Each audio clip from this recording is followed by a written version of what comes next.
Welcome back to Northern Perspective, everyone. I'm Cypher. And I'm Fox. We're back to question period today, and we're starting with the Bloc as they have suggestions to deal with the Liberal capital gains tax. Meanwhile, Pierre finds the fix-all solution to the capital gains tax once and for all. Let's take a look. The road to hell is paved with good intentions. The Liberals want to tax the capital gains of the rich, but their simplistic definition of who the rich are catches Quebecers like small investors and individual entrepreneurs. The Bloc Québécois will propose amendments to correct this.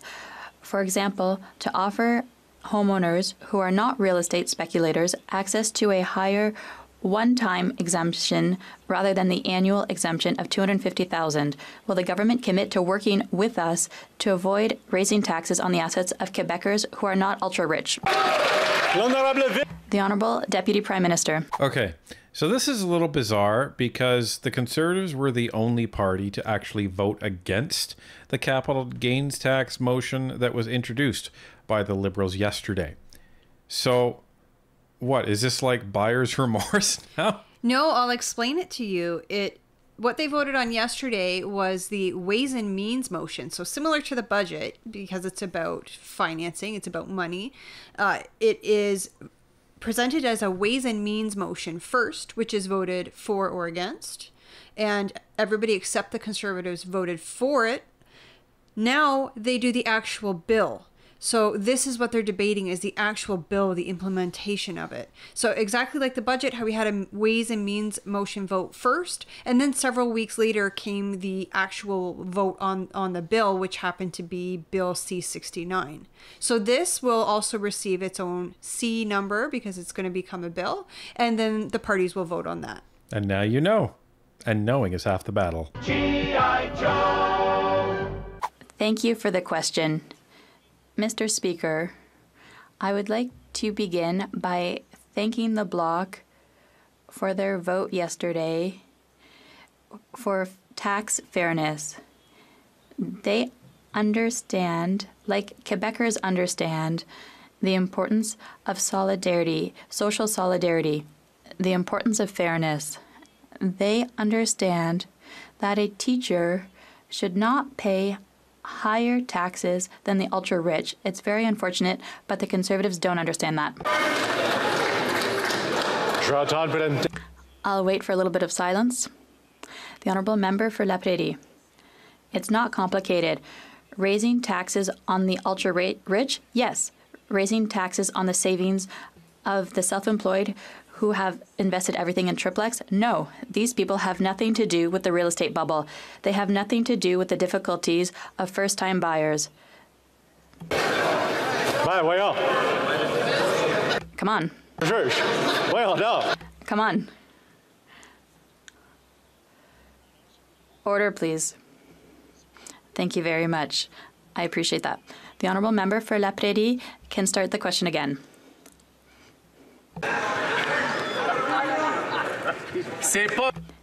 It's not complicated. Raising taxes on the ultra-rich? Yes.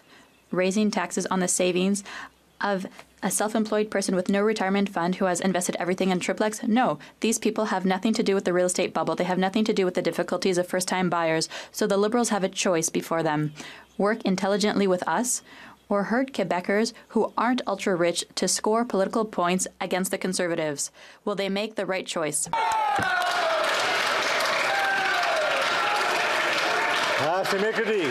It's Wednesday. The Honourable Deputy Prime Minister. So you have the Bloc openly calling out Christopher Freeland for using this as a political sledgehammer, even though Christopher Freeland's like, this isn't political, this is about fairness. Also, today's Wednesday. Where's the Prime Minister? Probably hiding because he knows it's Wednesday. And he got such a shellacking yesterday from Pierre, he probably didn't want to come back and needed some time to recover. The Honourable Leader of the Official Opposition. Here, here. The Bloc is now condemning the same tax increase that they just voted in favour of. Mr. Speaker, it seems that they are changing their position. That welders won't have to pay this tax. Only the 0.13% wealthiest Well, all the economists contradict that. The fact that she has 300,000 businesses that she admits will be taxed and all of their owners will be taxed contradicts that as well. So there's one way we could solve this controversy. Will she commit to put in law that no one in the bottom 99.87% will pay any new taxes?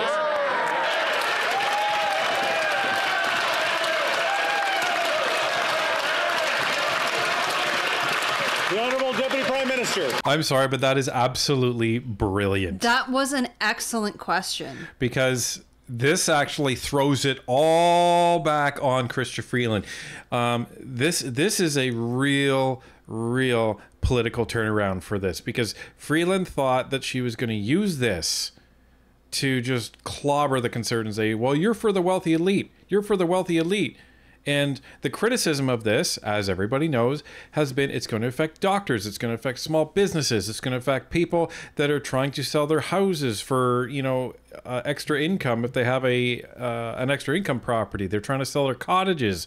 It's going to affect people who have worked their entire lives and they have a small business that they've incorporated and they've saved their money inside that corporation, and now that it's retirement time, instead of being able to take out small amounts of money to sustain them during retirement, now they're going to get taxed on it.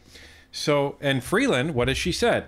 Well, no, this is just going to be affecting, the 0.013% of Canadians. So Pierre's like, all right, fine. Then if that is really what you want, then put your money where your mouth is. That this is only going to affect the 0.13% of top earners in the country. And that would solve all of this. Yeah, promise us that nobody else is going to be paying any new taxes. So now what this does, it actually completely puts all of the political pressure back on Freeland, because Pierre is now in the clear because he's saying, no, let's not tax anybody but them. Go ahead. And Freeland now has that choice to make. And of course she can't agree to it because that would be a Conservative idea. So now she's the one that is going to be in the position of wanting to tax everybody. Mr. Speaker, a moment ago, the Leader of the Opposition already demonstrated his financial illiteracy. He does not understand how the capital gains inclusion rate works. But I want to offer him an opportunity to continue his economic education.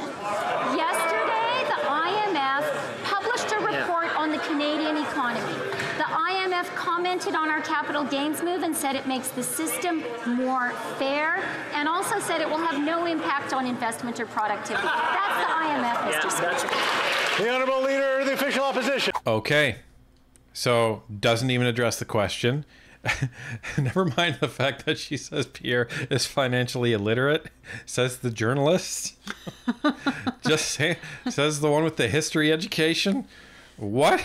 Says the one that, 8 out of 10 Canadians, or 8 out of 10 Canadian families, or is it 8 out of 10 eligible Canadian families get more money back through paying a tax than they pay into it? Who knows? There's 3 different versions of it, apparently. But the version that matters is being withheld from the Liberal cabinet. Speaker, I think we should just, let's put aside the disagreement and even the debate on this, and let's come to a resolution here that will bring a lot of calm to the millions of Canadians who are worried about their taxes going up.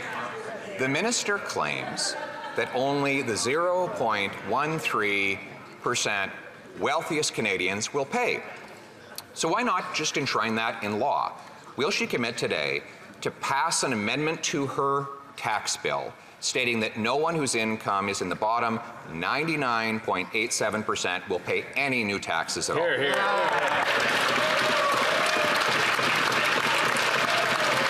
And this is it. He has found the kryptonite. And once Pierre has the kryptonite, he is not letting go. Because this is something she cannot run away from. Well, and her non-answer is deafening. All Canadians should be paying attention to this, because if it was just about taxing Canada's wealthiest, then why is she not saying, oh yeah, nobody else is going to be paying new taxes? Why that would be an easy win for her. Yep. And the reason why is because she knows darn well that the people in that top percentage aren't going to be taxed at all. Because you know what they'll do? They will reduce their taxes so they are below that threshold in earnings. That's what they'll do. But it's going to affect middle-class Canadians. Canadians, again, trying to sell a second home. Canadians maybe who have inherited a second home after the death of a parent and are now trying to sell that home. And small businesses and doctors that are storing their pensions in their businesses.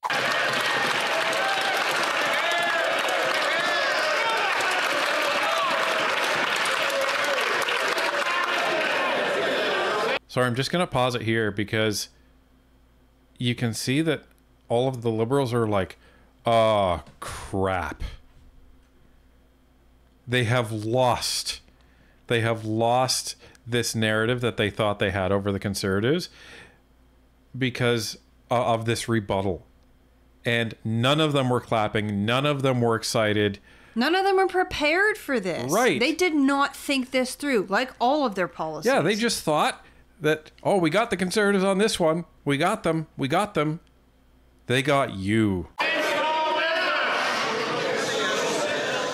The Honourable Deputy Prime Minister. Mr. Speaker, I want to quote some interesting words that were stated in this House of Commons. Quote, the monstrous increases in capital gains are making the rich vastly richer and creating a kind of aristocratic feudal economy. Do you know who said that, Mr. Speaker? The member for Carleton. We agree the current system is unfair. We are pushing against it. What made the member, after 8 weeks of dithering, change his mind? That doesn't rebut the point. That actually reinforces it, Freeland.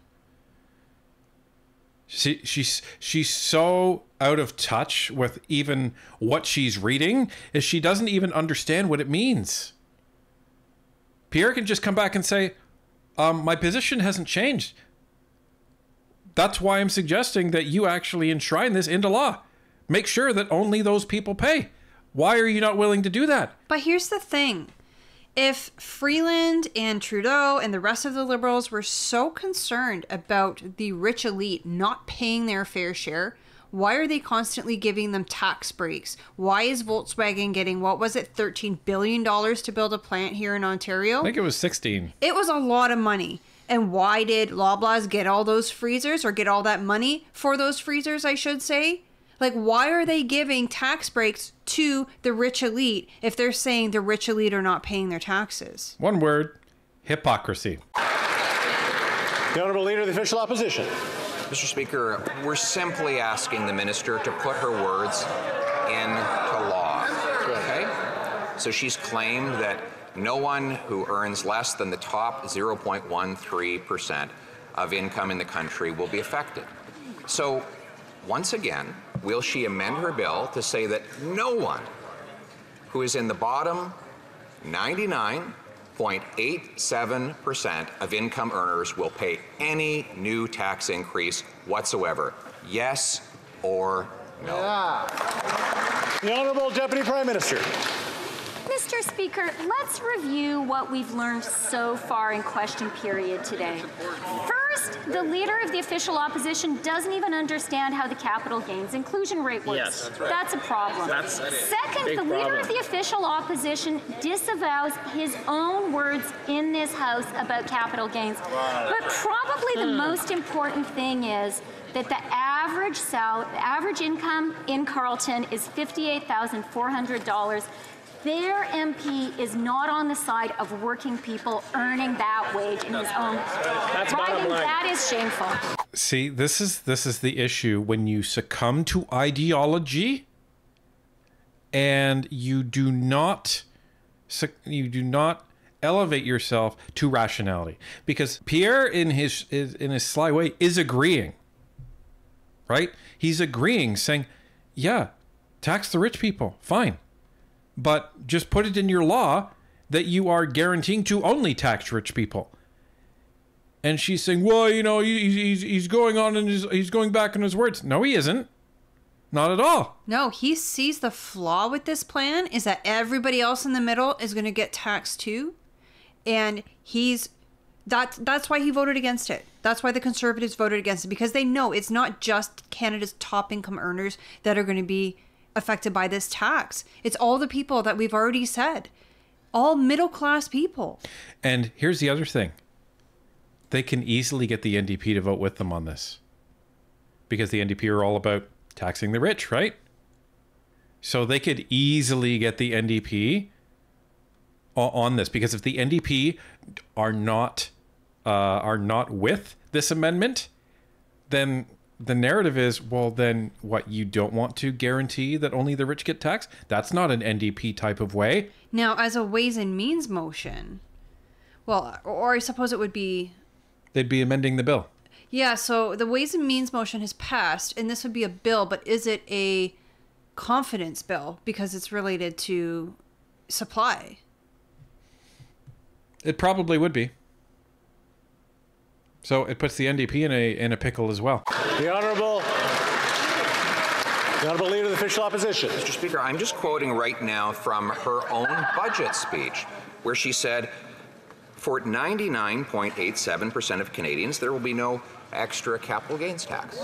Okay, she put it in the word, in her speech. So why won't she put it in the law? Here, here. The Honourable Government House Leader. Freeland won't even stand up on this one. Wow, how embarrassing. Wow. She needed somebody else to stand up for her. Wow. And McKinnon of all of them, come on. Ladies and gentlemen, this is what you call checkmate. Checkmate. Order.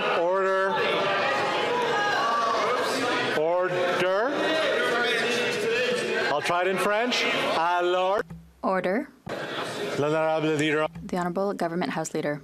For about 20 years, this leader has been skulking around this place without really much contact with the outside world. In the 9 years that they've been over there, they voted against a child benefit, a dental plan, a prescription drug plan, a child care plan.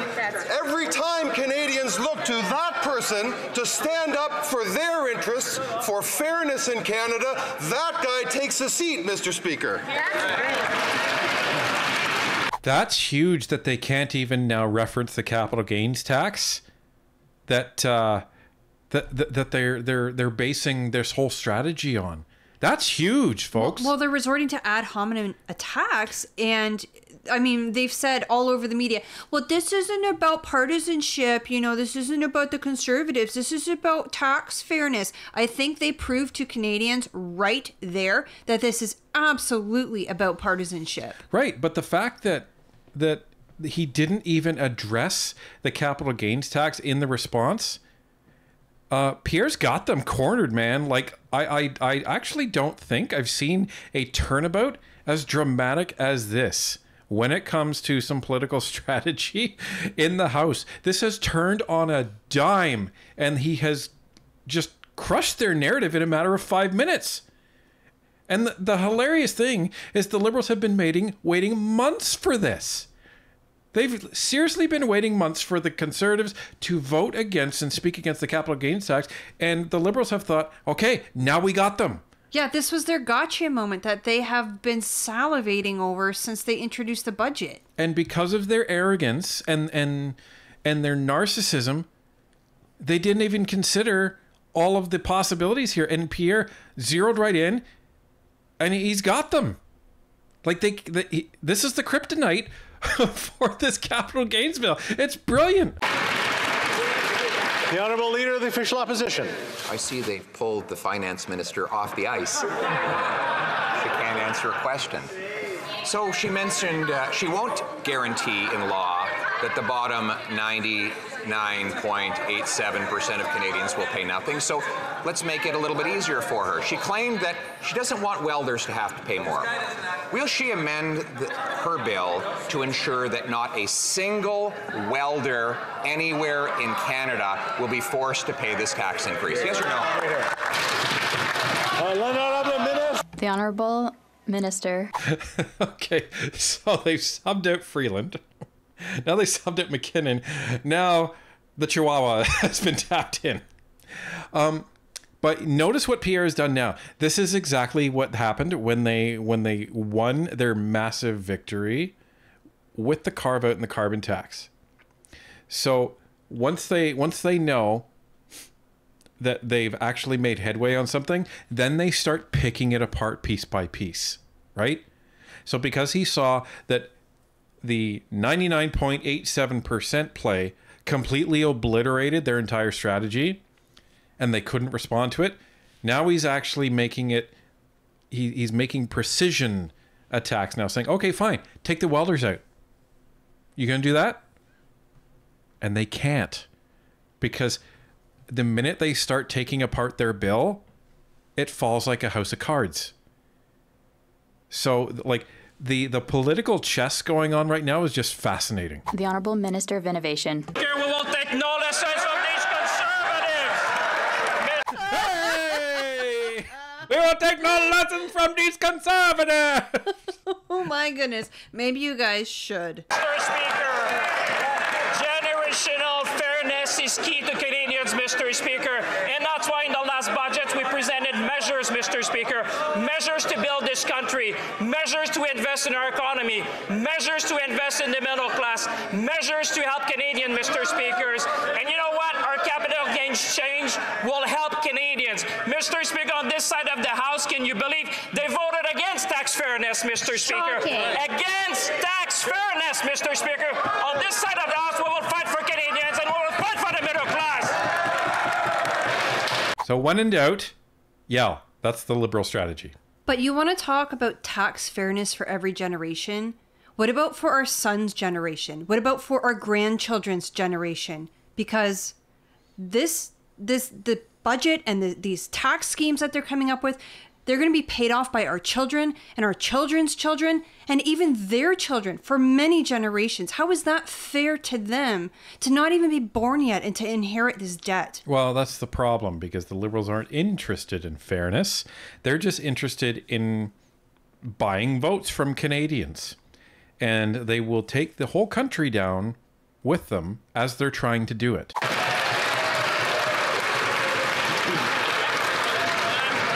The Honourable Leader of the Official Opposition. Are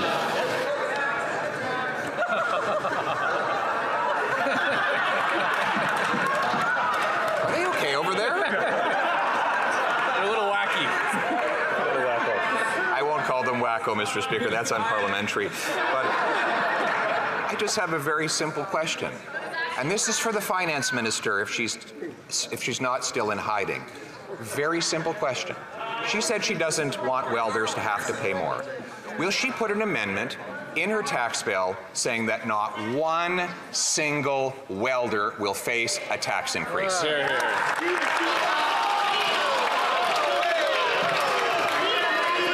That was just hilarious. Fox and I were howling, absolutely howling watching that. Like, he's so smooth. Like, the problem is that Freeland and Trudeau and Champagne and the rest of them have never had an opponent as clever and witty as Pierre. Well, and this is the thing, and this, you know, our video yesterday, and if you haven't watched it about question period, you should, because we talk about Pierre's preparation prior to question period. This is why he's so effective, because he is so well prepared. He's in the zone. Like, he is ready. He you know, almost exercises mentally so that he's ready to be able to clap back at any of these silly things that the Liberals are throwing at them. And Champagne gets up and starts screaming his head off. It's like, okay, you all right? Like, gee, someone's trying to run for leader of the Liberal Party, isn't he? Hey, quiet down. The Honourable Government House Leader. Speaker, in any given year, 0.13% of Canadians will pay a modest increase in their taxable gains. But I hear the leader across who has never seen a support for a single Canadian that he is prepared to vote for, talking about sidelining people. He sidelines that entire caucus in every single question period. We hear from him yawning and misinformation all the time, Mr. Speaker. chain the rest of the people over there. So in short, please let somebody other than Pierre speak, because we're getting absolutely annihilated by him. That's what I hear what that means. But here's the thing. Trudeau actually set the precedent. It's actually Trudeau's fault that Pierre gets up and stands and talks all the time on Wednesday question period. Why is that? Because Trudeau even said, well, you know, I decided to go easy on my ministers and say, you know what, on Wednesdays, I'll take all the questions. Well, guess what happens when the Prime Minister takes all the questions? The leader of the opposition takes all the questions. Yeah, he's the one who asks them all. So if you're annoyed that Pierre's the one that stands up all day on Wednesday question period, talk to your boss. And now your boss has skipped out on Wednesday and left you lot to clean up the mess. And Freeland tried, and she absolutely fell on her face. And then you guys just kept tapping in, and you've demonstrated that you have lost the plot on capital gains. This has been a disaster, absolute disaster of a political maneuver for the Liberals, and a gift for both the Bloc and the Conservatives. But here's the thing. Canadians need to know exactly what this bill is about, exactly what this capital gains motion is for, and how it works, because they're only going to listen to the media. Oh, it's only a tax on the rich. It's only a tax on the rich. And many people will not understand the full consequences of this tax motion passing. So that's why it's up to us all together to make sure that everyone around us understands exactly what is going on here. So we'll keep watching over the next couple days, folks, as this unfolds. But wow, what a turnaround. If you like political chess, today was a game to watch.